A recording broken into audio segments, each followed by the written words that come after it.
Welcome to the Smarter Science of Slim, the scientifically proven program where you eat more and exercise less to burn fat and boost health. Eat smarter, exercise smarter, live better. I am so ready for that. Hey everyone, Jonathan Bailor back with another bonus Smarter Science of Slim podcast. Uniquely excited about today's show. You know I'm always excited, but I'm uniquely excited about today's show because I have the delight to share with you a woman who has been supportive of me and my work and has her own wonderful mission for literally since the beginning. And it's just such a delight to come full circle and to share her with you. She is just a wonderful, vibrant woman who's out there helping people to live better internationally. She's known as the transformational nutritionist. She is a clinical nutritionist, life coach, media personality, best-selling author, just all-around rock star. You've seen her on Access Hollywood, E! News Live, Fitness Magazine, The Dr. Phil's Show, The Doctors, and you can learn all about her at her website, which is going to spoil the surprise because it's her name, which is CynthiaPasquella.com. Cynthia, welcome to the show. Thank you, Jonathan. I am so stoked to be with you today. This is the first conversation that you and I have actually had, even though we've worked together and I've loved your work for many, many years now. That's so crazy. I know it is. We live in this virtual world where we were just laughing beforehand because, Cynthia is one of the wonderful provided blurbs for the original Smarter Science of Slim. And, we were collaborating on that 3 years ago. We were working together. And this is the first time we've actually spoken when we're on the air. So crazy. I love it, though. I love technology. And, of course, I love the book. And I was like, who is this guy? And how do I, help get his stuff out there? And it was very cool. And I see you're up to big things. And it's just been so great working with you over the years. So I'm glad we are bringing it full circle now.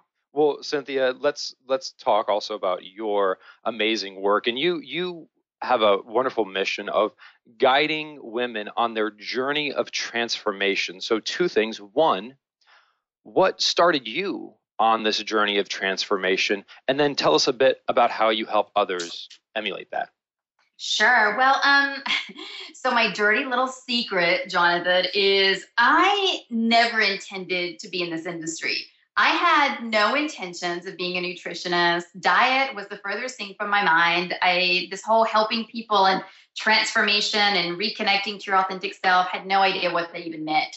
So I like to say this job, this career, this beautiful work I get to do really chose me. And I'll tell you my story and I'll try to keep it brief. But little preface to the story. Growing up, we were very, very poor. My family didn't really have any money. When I say we had no money, I mean we had no money. We were so far below the poverty line. And I remember we didn't have running water in our house. There was no indoor plumbing until I was a teenager in high school. And there were lots of times that we would go hungry, even basic food. I remember coming home from school sometimes or at night when most people were having dinner, we had nothing and just being hungry and just thinking, wow, this isn't right. And seeing my parents all upset. And I share that because it really sets up sort of the next part of my journey, which was as a result of that, I had a lot of eating disorders over the years. It's you grew up without food, and when food is there, you're like, I am going to eat, and I may not stop. I am going to eat everything. And so that's what I did. And I ended up having all of these crazy eating disorders and ended up, of course, very fittingly, working in the modeling industry and the entertainment industry. And I really had this crazy lifestyle, Jonathan. From morning until night, I was just going, never stopping. It was super stressful, wasn't sleeping right, wasn't eating right, still battling this disorder. And so what ended up happening is I got really, really sick. And I mean, everything you could imagine. I could barely get out of the bed in the morning. I was exhausted. It felt like I hadn't slept 30 minutes, even though I may have slept 8 hours. Every part of my body ached all over. I had just severe joint pain. I was about 25 pounds overweight.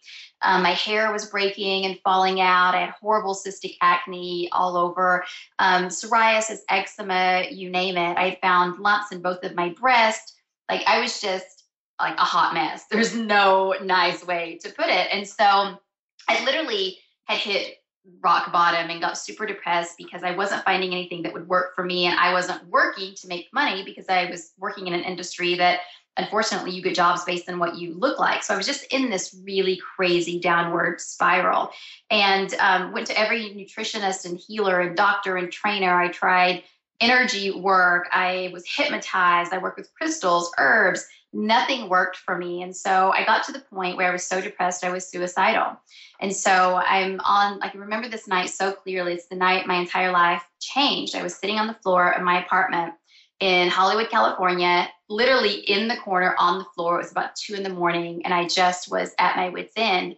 And I thought, this is it. I'm done. I've given it a good shot. I've given this whole living life thing a good try. And I just can't do this. Like, I'm mentally and physically exhausted. I have nothing left to give. And so I thought, I got really clear. It's probably the most clear I had been in months. And I said, this is it. And this is where I either check out or I check into something bigger than me. And as soon as I put those two options on the table, again, just so clearly, this message came through that just said, you're meant for something greater. You're meant for something more. Like, this isn't it. You do matter. You are seen and heard. And so I was like, okay. And then I started to think, well, what if I've been going through all this crazy madness for a reason? Like, what if this has been my journey, and maybe this is the point where it all shifts? And what if there was something else that I didn't try? And what if there's something else out there that I could do? And then if I could use that and I really could get myself better, think of the people that I could help by sharing what's worked for me. Because I was also realizing, Jonathan, that we're all meant for something greater. We're meant for something so magical, and we all have such a beautiful, unique purpose on this planet. And I thought, if I could figure that out for me, I could help other people do that. And so I made a pact with the universe that night. And I said, if you can help me figure this thing out, if you can help me get through this, I'll dedicate the rest of my life to doing this work. And so I started working that night, like literally that night. I remember I got up. I had never felt so energized and so clear and focused. I mean, it had been months. I got online, I started searching, and my journey back wasn't an easy one by any means. I was still trying lots of things. I would have a little success here and there. And I started slowly putting together the pieces. I went back to school. I studied with every doctor and healer that would have me.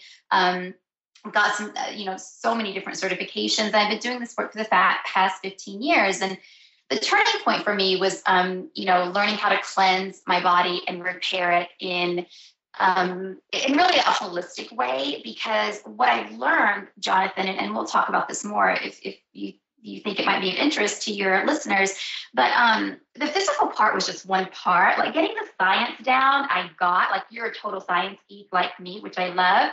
And that was part of the battle for sure. You have to know what and when and how to eat, right? But then the other part of that was such a mental thing that I had to break through, and such a spiritual reconnection that had to happen. And when I got those three things in line, this trifecta of transformation is what I call it, everything else just sprung into place. And I've been doing this work ever since. And so I called this transformational nutrition, and that's where my efforts lie today, just really spreading the word and helping guide as many people through their own transformation through using these tools that I've learned over the years.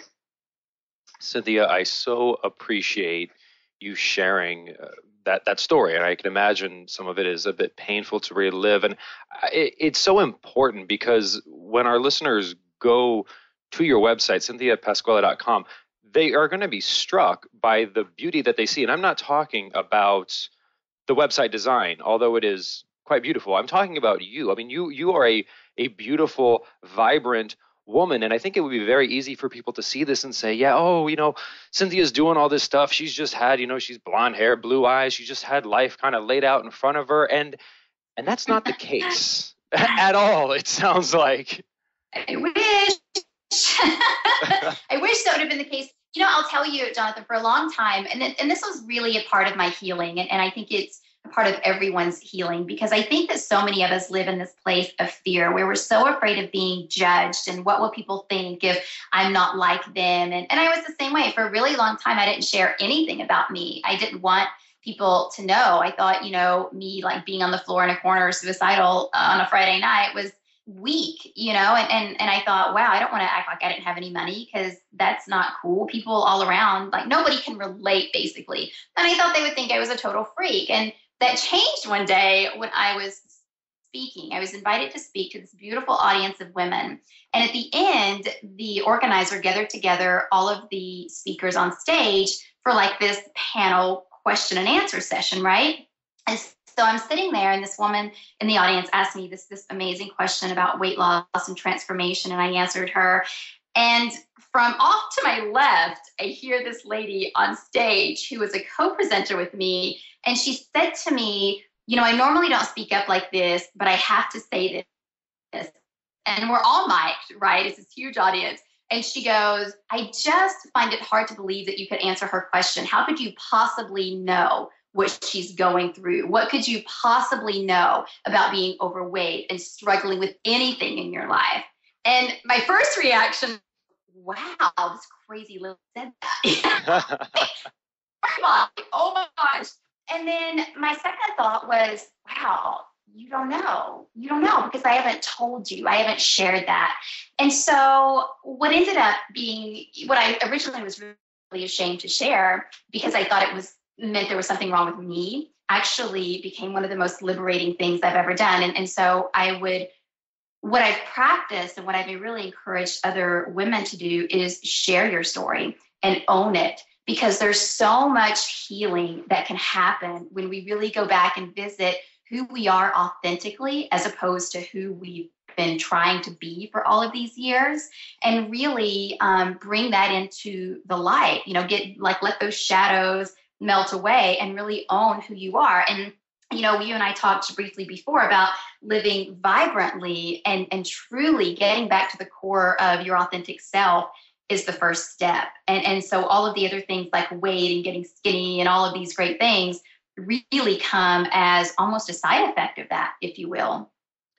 Cynthia, you're spot on. And the fact that you use the term story, I find to be so helpful, because when we can look at our experiences on this earth as a story, it's sort of like, how do we want our story to end? How do we want our story to be remembered? And when you think of it like a story, and a story you can almost write yourself. Sorry, you want to go? Oh no, go ahead. Well, I was just going to say, you're so right. I mean, it is a story, and here's the crazy part, Jonathan. Most of the time, the story is something that we tell ourselves that's not really true. We live in this false reality that we've created for ourselves around, I'm not good enough, I'm not worthy, nobody cares, I don't matter. And I know this is sort of painful for people, and I know the work I do isn't like I'll tell you what to eat and you just go get skinny. It's so much deeper than that, and I'm not the popular kid when it comes to weight loss, because we dig in and we do this really painful work. But I'll tell you something I discovered. We did a bunch of research with my company, and we've worked with hundreds of thousands of women over the years, and we started asking them these questions, what is it that you really want?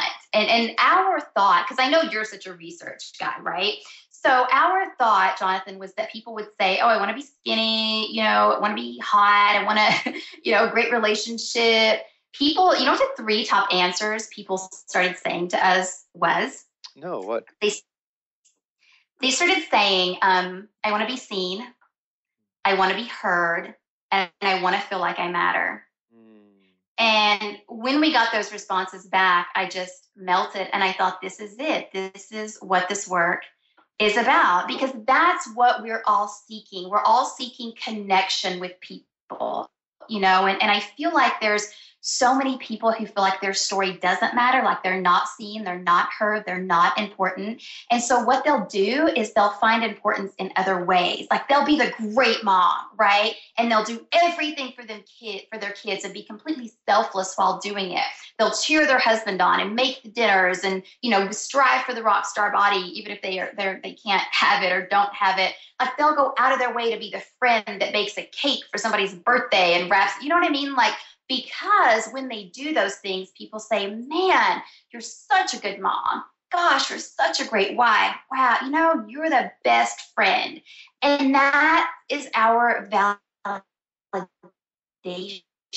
And that's how we get value. And that's when we start feeling good about ourselves, because we want to be seen and heard and valued. We want to matter to people. So I love that you focus on that, the story thing. And it's so important. I feel like that we get that out.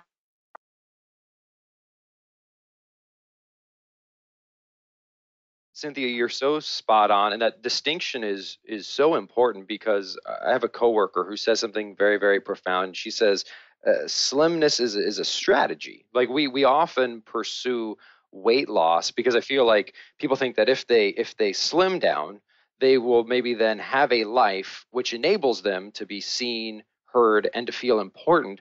Whereas I think what most people actually find is, once you create a life in which you are seen, heard, and feel important, health and therefore slimness ensues rather than being the direct pursuit. Does that distinction resonate with you? Absolutely, it does. You know what?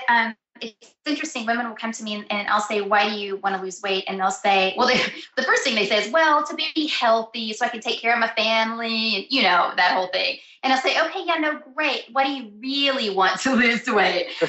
And that ends up being a very different conversation. And it is, so I'll be happy so that I can finally find a partner to share the holidays with. I'm tired of being single. Those types of responses, so that I can go to the beach, and finally wear a swimsuit without being embarrassed. And I say, well, why don't we start with those things? Why don't we get you to doing those things first and really experiencing that now instead of waiting? Like, I see so many people, Jonathan, who are sitting on the sidelines of their own lives because they're too ashamed or embarrassed or don't feel good enough to get in the game, And so I really like to work backwards and start like doing those things now, feeling, go to the beach today. It doesn't matter what you have to wear. There's a great quote by Eleanor Roosevelt said, you'd much less about what people thought about you if you realized how infrequently they did. Because we're all like so caught up in ourselves, right, and what we're doing. And I think it's just a beautiful quote and beautiful reminder. So, yeah, I really like the idea of working backwards, because what I've seen is that when people start to vibe with life and they start to get happy without being skinny, like without having that thing in place first, then you're right. The skinniness comes. I've had women who say, gosh, I took up painting at the park this weekend and I totally forgot to eat and I wasn't really hungry. And then when I did eat, I chose this beautiful salad with these edible flowers from the garden itself. And you're right. It really does shift our vibrational frequency, and we start to do things from that place as opposed to struggling to get there and then being happy. It certainly does seem to be the case, because so often these lifestyle choices which cause disease and overweight come from a place of emotional turmoil. Like when something is not going right, when things are a little off course, that's when we often turn to these behaviors which result in those consequences. Right. No, it's true. I mean, who doesn't do that? I had so many women over the years to say, well, I was doing really well, and then I broke up with my boyfriend, or I lost my job, or, something happens. And then we take we dive headfirst off the deep end. It's like everything just goes straight to hell in a handbasket. And so, whereas if, Jonathan, we were living the opposite way, and really focusing on being happy now and resonating with our authentic self, and that happens, we're still in a really good place, and we're still going to make those choices. people like to say this thing, and I know you've heard it before. People like to say, you are what you eat. And I don't agree with that.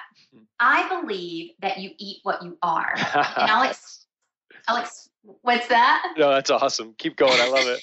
Yeah, well, I think this comes from a place like, let me explain what that means. So you are what you eat, basically, is a falsehood I think that we all try to live up to. Instead, I think that, you eat what you are, meaning if you are feeling just really low about yourself and you're like, man, I don't look good, I don't feel good, that thing at work, this thing with that guy, this thing with this girl, my boss, my mom, things are just crazy for you, and you feel like you're not seen and you're not heard and you don't matter, you're going to drive through McDonald's. You'll pick up a pizza on the way home from work because it doesn't matter. Like, why would it matter? Like, things can't possibly get any worse for you. Like, what's eating a salad going to help, right? Whereas if you're living from this place where you're like, I realize that I am a divine being of this source energy that we're all a part of. And I know that I am meant for greatness. And I may not be able to see that now with the madness that's going on in my life, but I know that I'm meant for something bigger. I know that there's work here for me to do. And I know that everything that's happening right now is perfect, just as it is. That person will treat themselves to a really nice dinner. They'll cook the home cooked meal, even if it's just for themselves, because they value who they are as a being on this planet. So again, really coming from, eating what you are as opposed to the flip side of that, if that makes sense. Cynthia, it absolutely makes sense. And I think maybe another example of that paradigm shift is for an elite athlete. Like if I perceive myself as an elite athlete, I, of course, am going to be very conscientious of what I put into my body because I have this very clear purpose. And that very clear purpose will either be furthered or hindered by what I put into my body. And just because you're not an elite athlete doesn't mean you don't have a compelling purpose that you need to be fueled and able to perform to the fullest here on the planet. Right. No, it's so true. And, I like to think about this in terms of your truth versus your reality. Carl Jung, who I know you're familiar with, a long time ago, he has this situation happen where he was talking to one of his colleagues one day, another psychologist, and the psychologist asked him, how's this work with so-and-so? Let's call her Nancy. How's your work with Nancy going? And so Dr. Carl Jung goes, oh, it's going great. She went to the moon last night. And so his colleague starts laughing and like it's hilarious, this big belly laughs, and Dr. Carl Jung says, well, what's so funny? And he said, well, didn't you hear yourself? Like your patient said she went to the moon last night. And so he says, yeah, but I still don't get what's so funny. And he said, well, of course she didn't go to the moon. She went to the moon? Really? This lady has seriously gone off the deep end. And so Dr. Carl Jung says, no, that's her reality. Just because you and I may know or think that she didn't physically get up and go to the moon, in her mind, that's her reality. And for her, that's just as real as you sitting here having this conversation with me. So we have what I call our truths and our realities. Our reality might be for someone, let's say, you're a woman and you have a couple of kids and you have a demanding job and you're married and every day is stressful and you have a lot on your plate and you're not where you want to be health-wise and maybe have a few pounds that you're carrying around and you don't cook as many meals as you'd like for your kids. You don't feel so great about things. That might be your reality, right? I get that. But your truth is that everything is perfect just as it is, that you are that being that's meant for greatness, that you are here to make a bigger impact than you can even fathom right now. And you're doing that in a huge way. You have everything that you need support-wise, money-wise. You have the body that you want, the health of your dreams. That's your truth. May not be your reality, and that's okay, but that's your truth.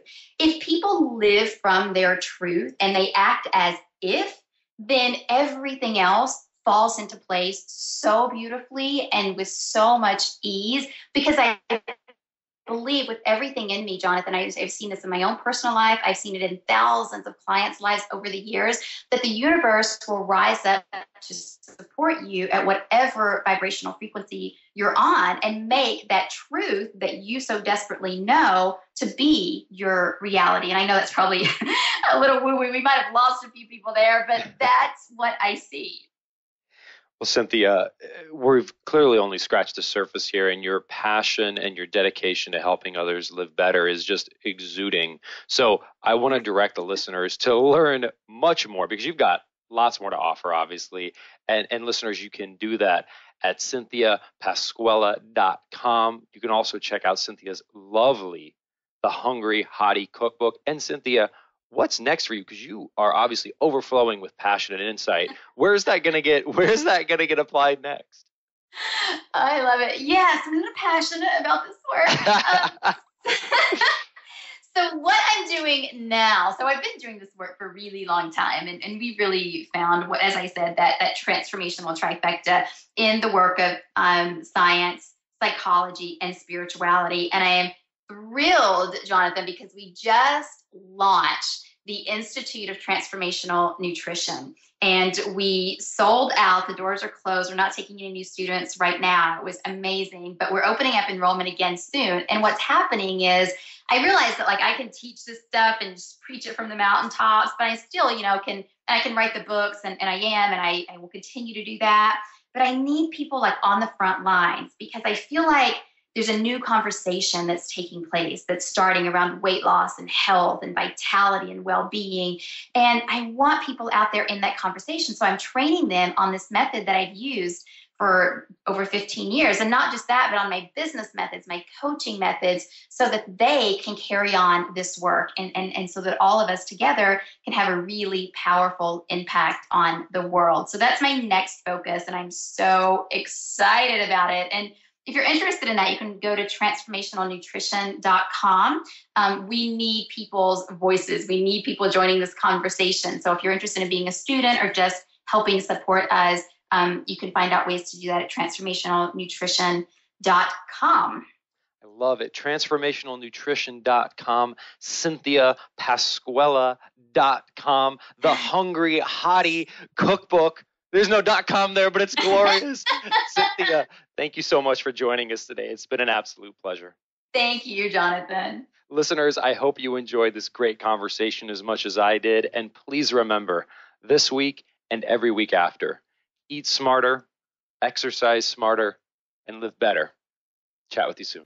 Wait, don't stop listening yet. You can get fabulous free SANE recipes over at carriebrown.com. And don't forget your 100% free eating and exercise quick start program, as well as free, fun, daily tips delivered right into your inbox at bailorgroup.com. That's BAILOR group.com.